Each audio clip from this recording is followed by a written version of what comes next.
Bonjour à tous et bienvenue dans ce nouveau vlog.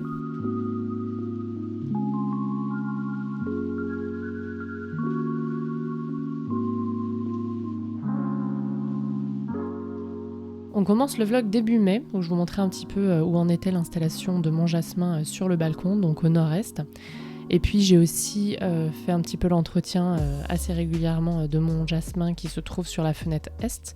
Alors au début mai il faisait pas encore aussi chaud qu'en ce moment, mais c'est vrai que voilà, il y avait pas mal encore de petites fleurs fanées, certaines branches qui étaient aussi mortes, puisque je vous rappelle qu'il est issu d'un panier anti-gaspi. Mais globalement je suis vraiment contente. Là je vous montre, ça pousse mi-mai, donc une semaine après, voilà, les fleurs s'ouvrent, il y en a des futures qui arrivent et puis ça sent délicieusement bon, vraiment surtout le soir, c'est vraiment agréable d'ouvrir la fenêtre et de sentir ça. Donc je suis vraiment ravie de cette acquisition d'un de mes paniers anti-gaspi.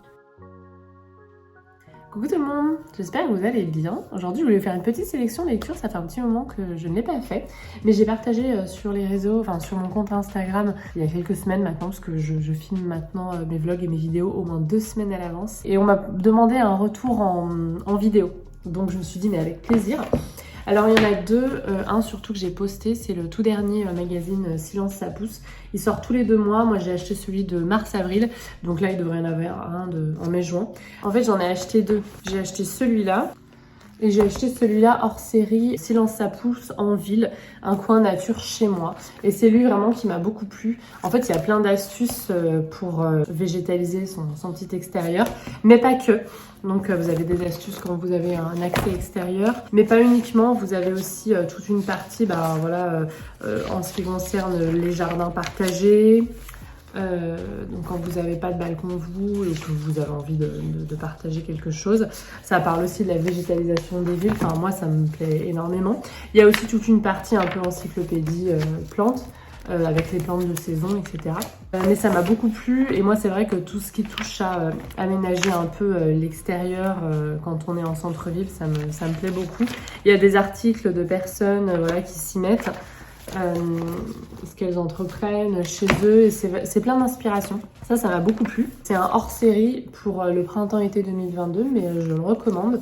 J'aime déjà beaucoup l'émission Silence ça pousse, mais le magazine est super. J'avais acheté celui-là sur les plantes de bruyère qui était pour mars et avril, donc c'est peut-être un peu maintenant tard pour vous, quoique ça permet toujours d'apprendre beaucoup de choses sur le début du printemps. Il m'avait plu, mais lui vraiment ça a été un gros coup de cœur. En ce moment, je relis aussi le petit traité Rustica du balcon et des terrasses. Je l'aime beaucoup celui-là, il m'a beaucoup aidé quand j'ai commencé le jardinage extérieur, donc il y a quelques années maintenant. Parce que moi, au début, c'est vraiment les plantes d'intérieur depuis que je suis ado. Et puis, comme on avait un balcon sur dans mon ancien appartement, plus grand que celui-là, j'ai commencé à m'y intéresser et lui il est vraiment bien, il passe en revue toutes les contraintes du jardinage extérieur sur le balcon, notamment la culture en pot. Il passe en revue aussi l'encyclopédie plantes, c'est Rustica, du coup voilà, vous avez plein de plantes et j'aime bien parce qu'il y a une partie quoi faire suivant l'année. Par exemple, je vous en parle souvent de ce livre, mais en ce moment je le relis. Par exemple, là, vous avez une partie sur les bulbes d'été et vous avez une calendrier quoi faire avec ces bulbes d'été suivant les mois. Du coup, ça vous permet d'avoir une idée. Si comme moi, de base, le jardinage extérieur, vous n'aviez pas de base, justement, ça vous permet de voir un petit peu toute l'année qu'est-ce qui se passe, qu'est-ce qu'il faut faire, quand est-ce qu'il faut les enlever, quand est-ce qu'il faut les rentrer, etc., etc. Donc lui, je le trouve vraiment bien. Je crois qu'il est ancien, qu'il y a une nouvelle édition maintenant. Je vais demander à Rustica, du coup, comme on a travaillé ensemble pour le livre, pour mon livre, je l'ai ressorti aussi, du coup, parce que il a toute une partie sur l'extérieur dans mon livre Végétaliser votre intérieur. Pour moi, l'extérieur, c'est vraiment, même les rebords de fenêtre, vous le savez, c'est vraiment une extension de notre intérieur, parce qu'on les voit et puis on ouvre et on a l'impression d'avoir un tiny jardin. Et du coup, j'ai relu en fait ce que j'avais mis. Parce que c'est un livre du coup que j'ai écrit il y a plus d'1 an et j'avais commencé mon mini balcon et j'avais envie de revoir par quoi est-ce que j'avais commencé à l'époque, puisque maintenant j'ai pas mal avancé quand même sur l'agencement et sur qu'est-ce que c'est que d'avoir un balcon plein nord, nord-est sur une partie et tout le reste au nord à l'année, dans une ville avec un microclimat quand même comme Lyon. Du coup j'avais envie de revoir. Et j'ai aussi acheté ce Rustica Pratique hors série sur l'indispensable, sur les plus belles fleurs inratables. J'ai beaucoup aimé celui-là. C'est encore voilà une page, une fleur, avec à chaque fois l'entretien, la floraison, la plantation, les divisions, etc. J'ai beaucoup aimé parce que c'est un hors série, hein, c'est un hors série et que du coup ça vous fait un guide. Je le garde comme un livre en fait, vraiment. C'est un mini livre qui est super bien fait et qui coûtait 6,90 €. Et il est sorti... En fait, quand je suis allée à Paris pour faire ma séance de dédicace, je l'ai acheté dans le kiosque de la gare. Donc, c'était il y a un mois, quoi. Voilà pour ma sélection lecture. Plein de l'extérieur. Enfin non, sur le mien, c'est les parties plein de l'intérieur. Mais pour ce mois-ci.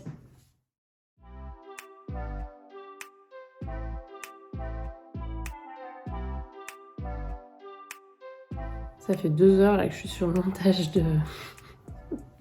de l'épisode Mon mini balcon 19. Et je vous avais déjà partagé sur Instagram, je déteste faire le montage des mini balcons. Ça me prend des plombes. En fait, j'ai souvent 40 minutes de rush qu'il faut que je condense en 10-15 minutes. Donc en plus, c'est hyper long et j'ai pas l'impression que du coup à la fin, je me retrouve avec une petite vidéo, ça m'agace. Mais moi, j'ai du mal à faire des très très longues vidéos. Simplement parce que si je m'ennuie au montage, je me dis que vous allez vous ennuyer au visionnage. Et du coup, les moments un peu longs, longuets, je les coupe. Ouais, il y en a plein des extraits comme ça où c'est un peu longuet, du coup j'enlève. Après, il y a des plans, ensuite il y a des moments où je fais de la voix off, des moments où je laisse parler moi à la caméra. Faut que j'enlève de l'audio quand c'est à l'extérieur. Enfin, autant les vlogs classiques du samedi, c'est autant de temps et de détails, mais en fait, comme ça change, à chaque fois je vois quelque chose de différent, comme vous, chaque jour ça change, et ben au montage c'est pareil, du coup c'est moins longuet pour moi, qui a du mal à rester concentré sur un truc très longtemps. Mais là, pour une vidéo de 10 minutes, je passe un temps fou, et en plus, c'est relou. Désolée, je me plains. Un jour peut-être j'aurai un monteur. On n'en est pas là, hein. On n'en est pas là. Petite récolte de cosmos ce jour-là également, ça fait vraiment du bien de les ramasser. Alors les cosmos vraiment c'est le cadeau qui continue de s'offrir, je sais pas comment on dit en français, the gift that keeps on giving en anglais on dit. Mais grosso modo plus vous les coupez la floraison, plus ça va fleurir, donc franchement, alors ça dure pas énormément de temps en vase mais c'est hyper agréable. Dans le même pot d'ailleurs, quelques jours plus tard, j'ai du coup planté mes anémones, mes petites griffes d'anémones. Je vous rappelle que l'an passé, j'avais tenté de le faire sur le balcon au nord-est. Je l'avais mis par terre, donc assez peu de soleil, et ça avait été un échec total. J'avais eu quelques petites feuilles qui étaient apparues, mais c'est tout. Donc là, cette année, je tente ça sur ma fenêtre plein est, donc il y a du soleil, on va dire, de 8h du matin jusqu'à 14h, midi solaire. Donc c'est un peu plus que de la mi-ombre. La mi-ombre, c'est un petit peu ce qui est considéré 3-4 heures de soleil, donc là c'est un peu plus long, mais c'est pas non plus le plein soleil. Mais c'est vrai que j'ai peu de vis-à-vis sur cette façade-là, donc j'ai quand même du soleil assez tard l'été. On verra si ça fonctionne. La griffe, on vous conseille de planter à 10 cm de profondeur, donc moi sur mon petit plantoir, il y a les centimètres, et on vous conseille de les espacer. Moi j'ai pas mal blindé le bac, j'avoue, mais le problème de la culture en pot, c'est que du coup, si on veut un port un peu joli et puis qu'on manque de place, voilà, on verra si ça me fait défaut et ça pose problème. Je verrai ça avec vous, je vous tiendrai au courant. Quelques jours plus tard, j'ai pris le temps de rempoter mon pothos argenté. Du coup, je l'ai fait avec vous en vidéo. J'ai pris mon terreau universel classique parce que j'avais plus de terreau pour plantes vertes. Et puis, j'ai pris de la perlite. Du coup, je me suis dit que j'allais filmer ça avec vous. C'est une plante qui ne buvait plus l'eau. Je vous en ai déjà parlé d'ailleurs, il me semble. Et du coup, j'ai vraiment enlevé tout. J'ai nettoyé un peu les racines en tapotant pour mettre vraiment un nouveau terreau. J'ai pas pris un pot plus grand puisqu'il n'y a rien qui rentre sur mes petites plaquettes là-haut. Mais le terreau est neuf et maintenant il boit l'eau parce qu'en fait quand j'arrosais, le pot était même pas plus lourd qu'avant. Donc ça c'est vraiment une indication pour vous si ça fait un moment que vous n'avez pas rempoté une plante, que le terreau ne boit plus l'eau en fait. Quelques images, toujours début mai, chez mon papa. La lavande papillon est juste magnifique, ils ont beaucoup de soleil et puis c'est une autoroute à abeilles donc c'est vraiment agréable. Et ce jour-là, en rentrant, j'ai pris le temps de planter mes dahlias nains. Donc je les ai plantés dans un pot unique. Finalement, je les ai pas mis dans ma jardinière Hello qui était encore plus petite. Alors c'est des dahlias nains, mais ouais, je pense que le pot est quand même assez petit finalement pour la culture en pot. Mais j'avais rien d'autre, donc on verra si ça fonctionne. Là aussi, ça permet un petit peu de voir est-ce que ça fonctionne, l'adaptation à nos petits espaces urbains. Vous n'êtes pas obligé d'arroser quand vous placez le bulbe, mais une fois que les fleurs apparaissent, une fois que les tiges apparaissent, c'est bien de le faire.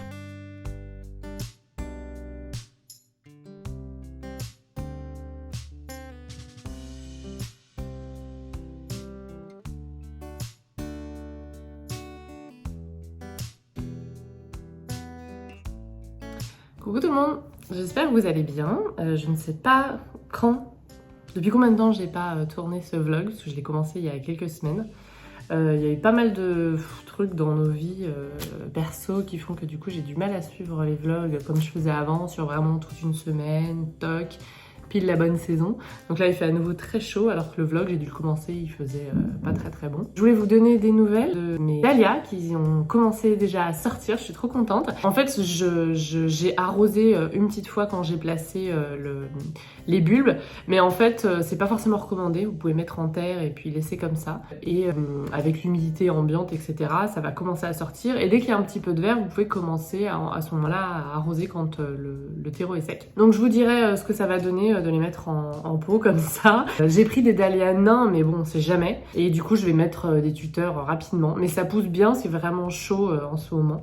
D'ailleurs vous pouvez le voir, j'ai mis mon ficus lyrata là-bas. Je suis pas sûre qu'il apprécie beaucoup ce changement, mais comme il était avant devant la fenêtre à l'est et que j'ai envie de profiter et d'accéder à mes jolies jardinières, mes nouvelles jardinières, j'avais jamais végétalisé ce rebord de fenêtre, et ben j'ai envie d'en profiter. J'ai laissé que le ficus elastica qui lui je sais va brunir si vraiment je l'enlève de la fenêtre. Les parties blanches, les parties albinos qui ont du mal à photosynthèser parce qu'elles n'ont pas de chlorophylle. Mais du coup voilà, on verra, je vous donnerai des nouvelles du ficus s'il survit là-bas. Si les alocasias à côté ont survécu, je me dis peut-être que lui il va s'adapter, on verra. Alors j'ai une question vis-à-vis de mon dernier vlog sur le mini balcon. On me demandait pourquoi j'avais pas investi le rebord de fenêtre qui est près du coin de Louis. Alors déjà cette fenêtre elle est condamnée, on ne l'ouvre plus jamais puisque on l'ouvrait déjà pas parce qu'elle donne sur une rue passante. Mais maintenant qu'il y a le meuble en fait sur lequel Louis escalade régulièrement, on ne l'ouvre plus jamais, c'est trop dangereux. Et en plus c'est vrai que c'est plein nord, donc du coup il n'y a pas je me suis pas trop investie sur ce rebord de fenêtre, je me suis déjà investie pas mal sur le mini balcon qui est à la fois nord, à la fois est, et qui a un petit peu de soleil de temps en temps le matin, donc on va dire que c'est la mi-ombre, et encore il y a un côté où c'est pas mi-ombre, c'est au moins le soleil 3 heures dans la journée, ce qui n'est pas le cas sur certaines zones. C'est là où j'ai mis mes camélias du coup. Et du coup je me suis pas trop investie là-bas, mais j'ai reçu récemment 2 produits du site Mon Petit Coin Vert. Mon Petit Coin Vert, c'est pas sponsorisé mais je les ai eu gratuitement parce que je leur ai demandé. J'ai choisi ces jardinières suspendues en géotextile, la marque c'est Metro Huerto. Je vous mettrai en barre d'infos si ça vous intéresse. En fait, ce sont des jardinières qui sont du coup hyper légères en géotextile qu'on peut mettre un de chaque côté sur la rambarde. Je pense qu'une fois que c'est rempli, c'est lourd, du coup ça tient, mais je pense que j'essaierai peut-être comment dire, d'accrocher en bas, de mettre un système pour être bien, que ça soit bien sécuritaire.